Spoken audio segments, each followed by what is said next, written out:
미국의 이 트럼프 대통령은 지난 2월 달에 골드카드라고 하는 영주권을 500만 불에 판매할 것이라고 그렇게 발표했었습니다. 그런데 지난 9월 달에 이 골드카드 가격을 대폭 낮추어서 세일을 한다고 100만 불에 발표했습니다. 엄청 또 500만 불 했다가 100만 불로 낮춰지니까 싸다고 좋아하는 사람들도 있다고 하는데, 여전히 우리 같은 서민들에게는 감당할 수 없는 가격이지요. 하지만 어쨌든 100만 불만 내면 미국에 들어올 수 있는 길이 열린 겁니다. 오늘 본문 말씀에 보면 19절, 20절에 이런 말씀이 있어요. 그러므로 형제들아, 우리가 예수 피를 힘입어 성소에 들어갈 담력을 얻었나니 그 길은 우리를 위하여 휘장 가운데로 열어놓으신 새로운 살 길이요, 휘장은 곧 그의 육체니라. 예수님은 우리가 성소, 곧 하나님의 임재, 그 지성소에 들어갈 수 있는 담력을 주셨다 했습니다. 이 담력이요, 좀 아까 말씀드린 골드카드와 같은 거예요. 하나님의 임재 가운데 나아갈 수 있는 자격입니다. 이것은 미국에서 주는 골드카드 영주권이 아니라 이건 하나님 나라 시민권을 의미합니다. 언제든지 하나님 앞으로 나아갈 수 있도록 하신 새로운 살 길이요, 그렇게 말씀했습니다. 이전에 구약 시대에는 없었던 새로운 길이라고 하는 겁니다. 그리고 우리가 사망과 죽음의 권세에서 놓여서 해방되고 살아날 생명의 길이라고 하는 말씀입니다. 새로운 길이요, 살 길, 생명의 길입니다. 이게 얼마면 될까요? 100만 불로 안 됩니다. 오늘 요한복음 3장 15절 16절을 함께 한번 읽어보겠습니다. 시작. 이는 그를 믿는 자마다 영생을 얻게 하려 하심이라. 하나님이 세상을 이처럼 사랑하사 독생자를 주셨으니 이는 그를 믿는 자마다 멸망하지 않고 영생을 얻게 하려 하심이라. 하나님이 우리를 너무나 사랑하셔서 독생자를 보내주신 것, 또한 독생자 예수 그리스도께서 이 땅에 오셔서 우리의 죄를 대신해서 십자가를 지시고 그 위에서 순결한 피를 흘려주셨다는 것, 이렇게 하나님의 사랑과 그리스도 그 보혈의 은혜로 우리에게 그 천국 시민권, 성소로 들어갈 담력, 그 영적 골드카드가 주어졌다는 사실, 이것을 믿으면 된다는 겁니다. 이게 돈의 가치가 없고 싸구려라 그런 것이 아니라 우리가 감당할 수 없는 것이기 때문에 너무나 가치 있고, 너무나 세상의 가치로, 세상의 어떤 이 물질적 가치로 감당할 수 없는 것이기 때문에 예수님께서 이루어 주신 그 은혜, 이 사실을 믿고 예수 그리스도 안에서 하나님께 영광 올려드리며 살겠다고 믿음의 고백, 시민권 선서죠, 그거 하면 된다는 겁니다. 믿고 고백하면 된다는 거예요. 오늘 우리가 세례식이 있고요, 특별히 또 청년들 입교하는 청년들이 있어요. 입교하는 우리 형제 자매들이 다 선서하잖아요. 시민권 선서하는 거, 믿음의 선서. 내가 하나님께 영광을 올려드리며 살겠습니다. 저와 여러분 모두가 다 그렇게 하나님 앞에서 믿음으로 선서하여 지금 이 자리에 있는 것입니다. 예수님께서 이 놀라운 역사를 누구를 위해 하셨을까요?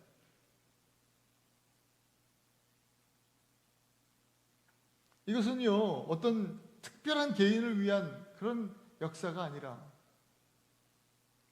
우리 모든 믿는 자들, 그리스도 안에서 하나된 형제자매들, 믿음의 공동체를 위해서 하신 것이라고 히브리서는 말씀합니다.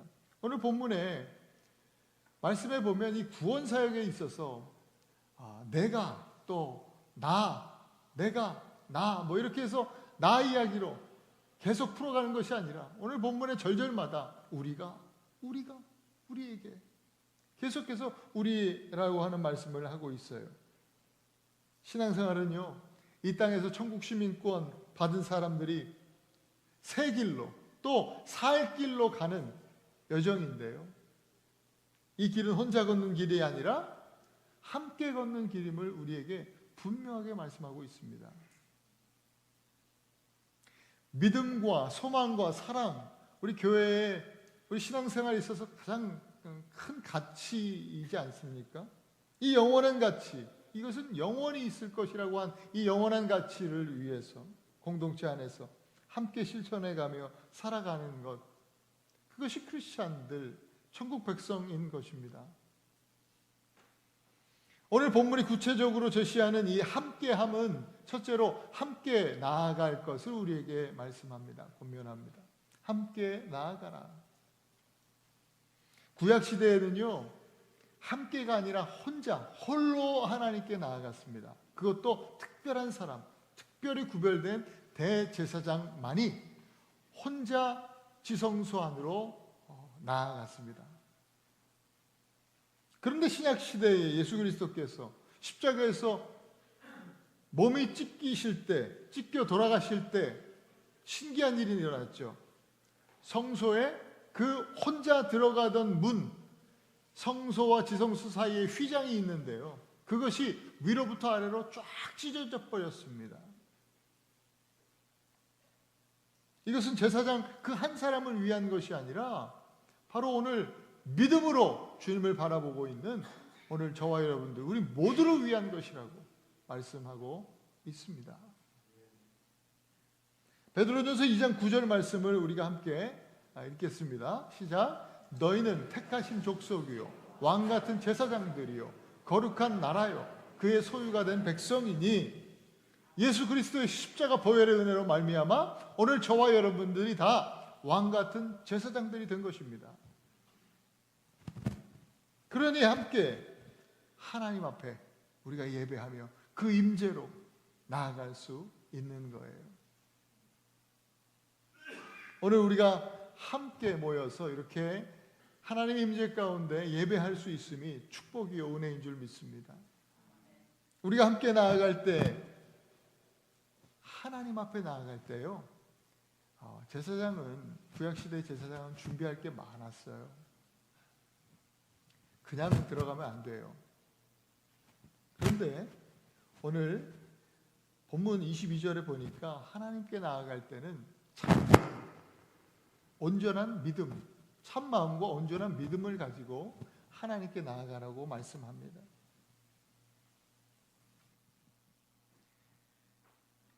참 마음은 문자적으로 거짓 없는 마음을 말합니다. 우리 마음이 우리 생각보다 더 문제가 많습니다. 예레미야 17장 9절에 보면 만물보다 거짓되고 부패한 것이 마음이라 그렇게 말씀합니다. 그런데 이 마음을 예수 그리스도께서 그 보혈의 능력으로 깨끗하게 해주셨다. 이 양심을 정결하게 해주셨다 라고 말씀하신 것이죠. 그러니까 참 마음이라고 하는 것은 그리스도 안에서 새로워진 마음입니다. 이 참 마음, 이것을 언어학자 A.T. 로버슨이라는 분은 충성과 성실이라고 하는 단어로 번역을 했습니다. 우리는 거짓 없이 하나님 앞에 충성과 성실한 마음으로 나아가야 합니다. 예배할 때 하나님 앞에 정말 우리의 삶의 충성으로, 또 성실한 우리의 삶의 모양으로, 자세로 그렇게 나아갈 때 거기에 은혜가 임하고 거기에 하나님의 축복이 있는 것입니다. 또 참 믿음과 뭐예요? 온전한 마음으로, 온전한 믿음으로. 참 마음과 온전한 믿음. 온전한 믿음은 무엇일까요, 여러분? 지난 MCKC 그 기도회 지난 월요일에 있었는데, 기도회 때 그 목사님 메시지 중에 참 마음에 와닿는 게 있어요. 큰 비행기나 배가 목적지까지 갈 때에 이 끊임없이 흔들린다는 거예요. 그래서 목적지 갈 때까지 가려면 계속해서 이 항로 수정을 거치게 되는데, 궤도 수정을 해야 되는데, 이유는 끊임없이 이 바람이 불어오는 거예요.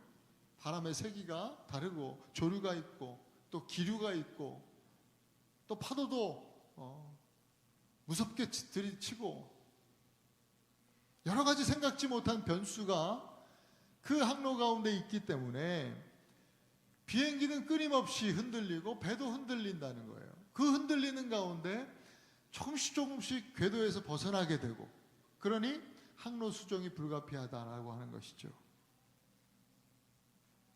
신앙생활도 그래요. 신앙생활도 그렇습니다. 우리에게 늘 다르게 불어오는 영적인 바람이, 또한 거친 파도가 있습니다. 그렇기 때문에 우리 신앙생활 하면서 흔들리는 것이 정상이라는 거예요. 누구나 뭐 신앙생활을 이제 막 한 분들이나 뭐 평생을 신앙생활 하는 분들이나 마찬가지입니다. 영적인 바람이 불고 우리 인생의 파도가 치면 흔들립니다. 흔들리는 것이 정상이에요. 온전한 믿음은요, 흔들리지 않는 믿음을 말하는 게 아닙니다. 우리는 언제나 흔들리고 항로를 이탈하죠. 그 흔들림 가운데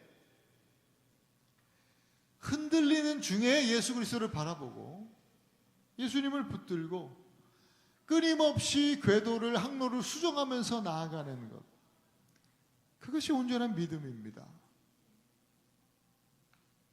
우리는요, 홀로 있을 때보다 함께 할 때 바로 이와 같은 참 마음과 온전한 믿음을 더욱 가질 수 있어요.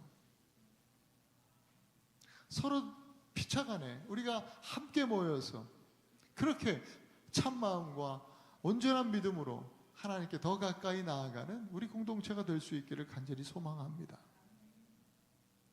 두 번째로 이 함께함에 대한 메시지는요, 소망하라는 거예요. 함께 소망하라 라고 하는 말씀이에요. 2000년 전에 이 히브리서를 처음 받았던 수신자들, 초대교회의 유대 크리스찬들입니다.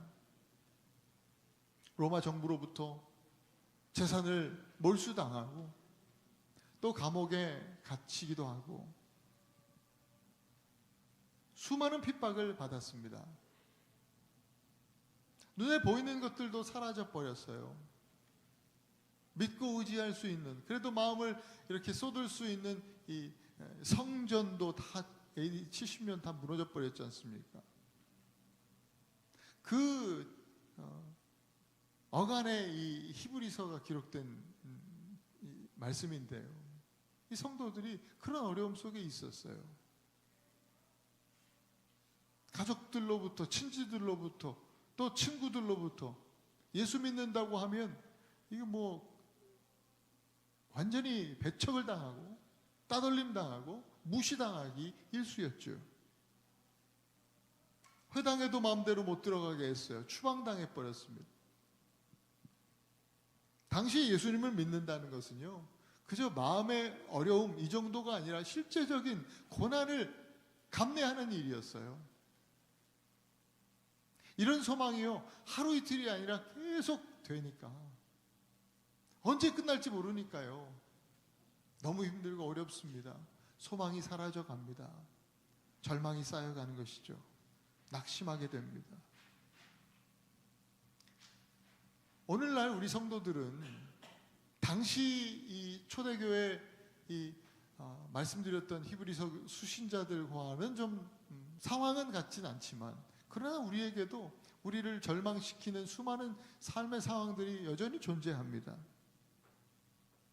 생각지 않은 질병이 찾아올 때 참 낙심되고 절망스럽습니다.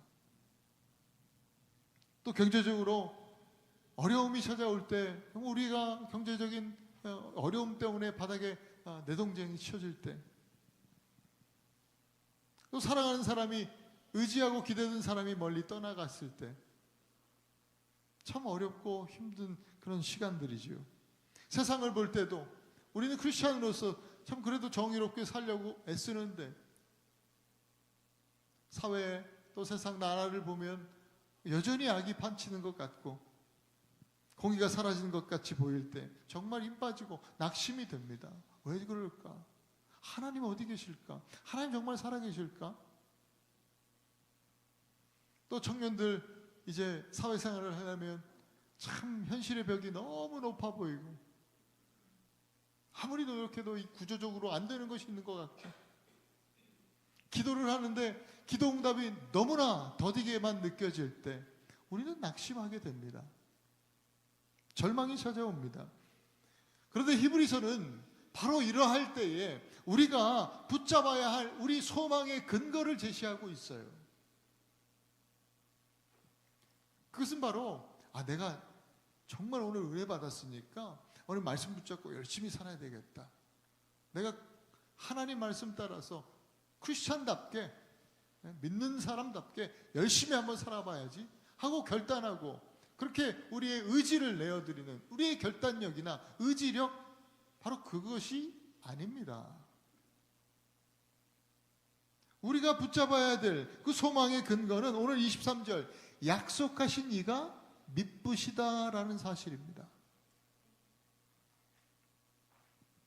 세상은 너무나 빠르게 변합니다. 우리 사람들, 우리들의 마음도 아침 다르고 저녁 다르고 시각각 변하는 것이 우리들입니다. 그런데 예수 그리스도는 변하지 않는다는 말씀입니다.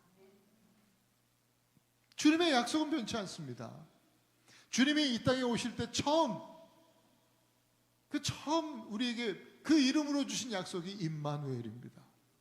하나님이 우리와 너희와 함께 하실 거야.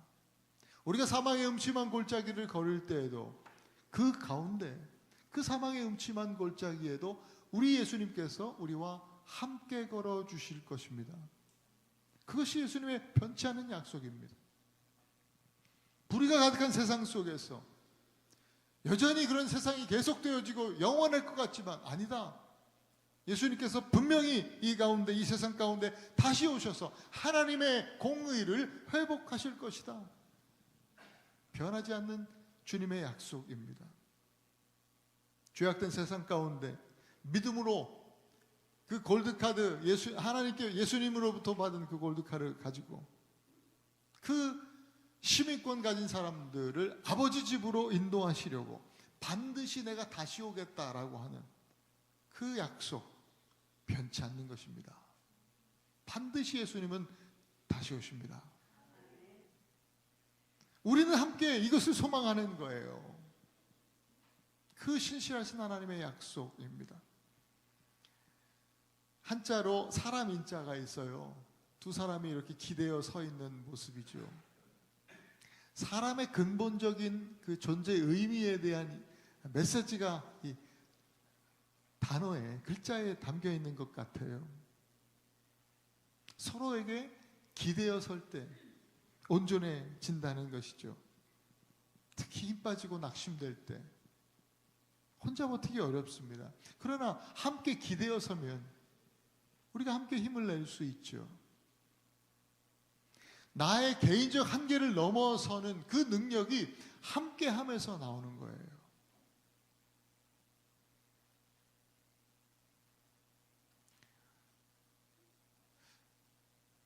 보통 팀으로 하는 스포츠를 보면 함께 힘을 낼 때 사실 개인적인 능력보다도 훨씬 더 초인적인 능력이 함께 할 때 나타나는 것을 우리는 어렵지 않게 볼 수 있습니다. 누군가 우리 공동체 안에서도 소망의 끈을 놓치려 할 때, 낙심하고 절망할 때 그의 손을 잡아주며 함께하는 우리가 바로 교회입니다. 교회는 그렇게 함께 소망하는 공동체입니다. 함께 소망하는 것의 실제적인 우리의 신앙적 행동은 바로 기도입니다. 함께 소망하는 것은 함께 기도하는 일입니다. 서로 중보해 주는 것이죠. 그렇게 하나님 나라 함께 소망하면서 우리가 함께 기도하는 공동체 애나바 한인교회가 될 수 있기를 축복합니다. 마지막으로 세 번째는 함께 모이라 말씀하십니다. 24절 25절 우리 한 번 더 읽어보십시다. 시작. 서로 돌아보아 사랑과 선행을 격려하며 모이기를 패하는 어떤 사람들의 습관과 같이 하지 말고 오직 권하여 그날이 가까움을 볼수록 더욱 그리하자. 당시에 핍박이 두려워서 또 손가락질 받기 싫어서 모임에 나가지 않는 사람들이 생겼다라는 거예요. 그 당시에 그 핍박에 대한 두려움이 가장 컸겠죠. 그런데 이것이 한두 번 계속 반복이 되다 보니까 아예 이 습관이 되었습니다.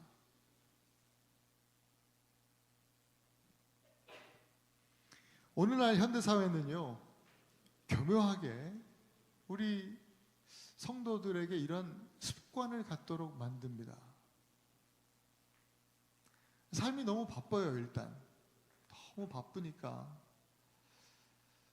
주중에 못한 일 또 주말에 해야 하기도 하고 또 개인적 만족도 채워야 되기 때문에 놀아야 되죠. 쉬어야 합니다. 피곤해서 안 돼요. 또 어떤 분들은 나는 원래 이 MBTI가 말이야 사람들 만나면 피곤한 스타일이야. 혼자 있을 때 힘을 얻는 그런 사람이야. 그리고 코로나 이후로는 더더욱 우리가 코로나 지나왔지만 코로나 때 우리 교회에 온라인 예배가 완전 정착이 됐죠. 거의 대부분 교회에 온라인 예배가 있습니다. 온라인 예배 좋습니다. 우리 교회도 지금 온라인 예배로 이 예배를 방송하고 있습니다. 너무나 힘들고 어려울 때 또 정말 침상에서 예배당에 나올 수 없는 그런 상황 속에 있을 때 어디 멀리서 아무리 찾아도 교회당 예배당을 찾을 수 없고 또 그런 여행 중에 있을 때 이 온라인 예배는 하나님께 나아가는 아주 중요한 아주 귀한 통로가 됩니다. 좋은 것입니다. 그러나 예배의 본질은 온라인 예배이지 않습니다. 온라인 예배 저도 드려봤지만 사실 이게 계속 되어지면 그냥 아무렇게나 있고 편하게 있고 그냥 편안한 마음으로 홀로 예배 드리는 겁니다. 그리고 나서는 그래도 내가 크리스찬이니까 직분자들이니까 예배는 드렸다라고 하는 종교적 안도감을 좀 갖기 때문일 것일 수 있겠습니다. 그런데 오늘 히브리서는요, 예수님이 오시는 그날이 가까움을 볼수록 더욱 모이게 힘쓰라고 그렇게 우리에게 말씀해 주십니다. 어려울 때일수록 그냥 온라인 예배로 모여라가 아니라 힘들 때일수록 더욱 모여라. 우리가 분명히 알아야 될 것은요, 신앙생활 가운데 우리에게 주시는 그 은혜는 나를 위한 개인적인 은혜가 아닙니다. 분명히 하나님 주신 은혜는 공동체, 교회를 위한 겁니다. 고린도서에 보면은 은사에 대한 메시지가 나오는데 주신 은사, 또 그것이 은혜이거든요. 그 은혜는요, 공동체를, 교회를 위해서 하나님께서 우리에게 허락하신다고 말씀하십니다. 은혜는요, 받은 은혜는 반드시 옆에 있는 형제 자매들에게로 흘러가야 그게 은혜입니다. 내가 갖고 있으면 그거를 은혜라고 하지 않습니다. 진짜 선한 영향력은요, 하나님께 받은 은혜를 흘려보내는 것, 그것이 선한 영향력입니다. 세상에서도 이 선한 영향력이라는 그런 표현을 자주 쓰대요. 요즘에 보니까. 세상적인 의미로서의 그 선한 영향력이 아니라 진짜 성경적인 의미로서의 선한 영향력, 우리에게 주신 은혜를 내가 우리 가정에 있는 부모들은 우리 자녀에게로, 또 사회에서는 우리 회사 동료에게로, 또 만나는 모든 사람들에게, 우리 이웃들에게 하나님의 은혜를 흘려보내는 그런 하나님의 사람들이 될 수 있기를 축복합니다. 그것이 은혜의 사람입니다.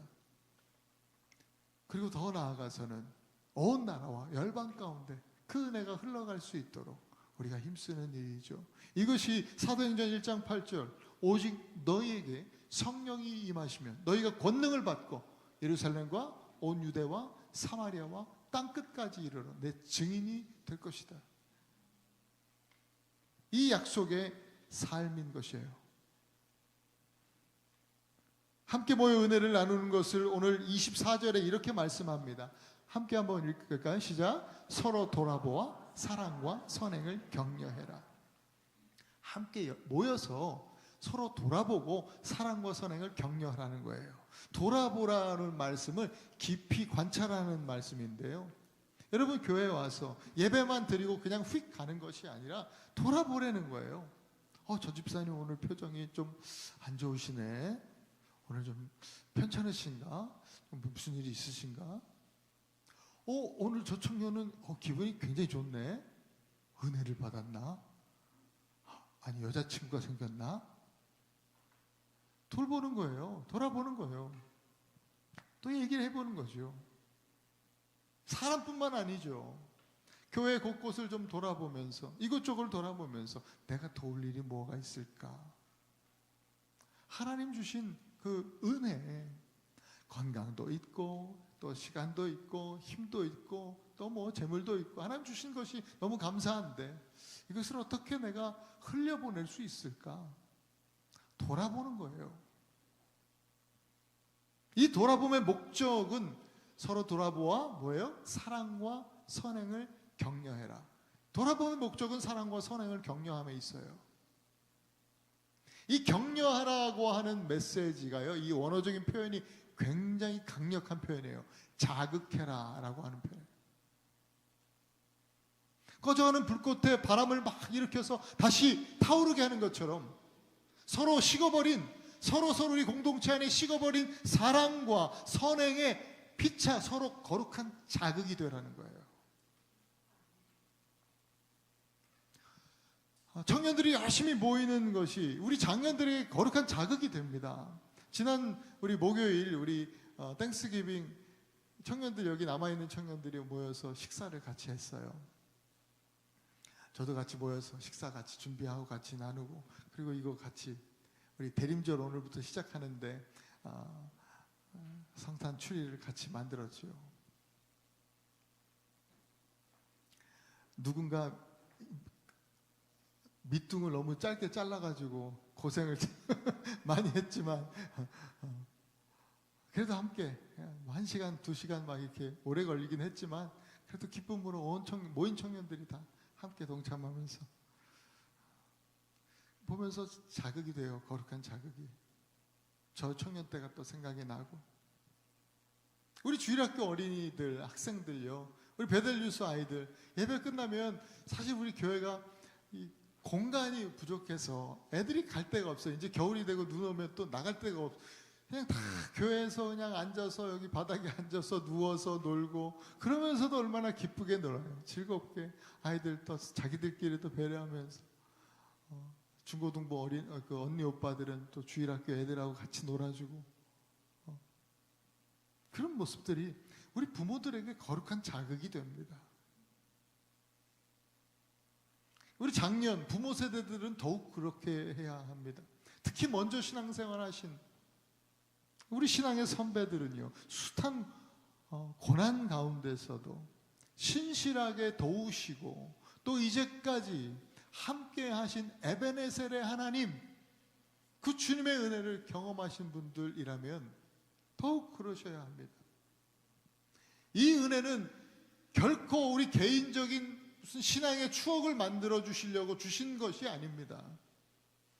이 혼란스러운 시대를 통과하고 있는 우리 신앙의 후배들, 진로와 또 결혼과 불안한 미래, 불확실한 그 미래 앞에 서 있는, 그래서 소망을 점점 잃어버리고 있는 이 청년 시대, 우리 다음 세대들, 그들에게 야, 우린 더 했어 그때.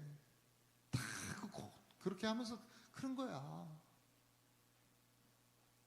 그렇게 하지 마시고 신앙의 선배로, 또한 동력자로 힘들어하고 있는 우리 후배들에게 힘내자고 손잡아주고, 오늘도 우리 하나님이 함께 하시오. 신실하신 하나님이 너를 붙들고 계신다. 조금만 참고 견뎌보자. 함께 기도하자.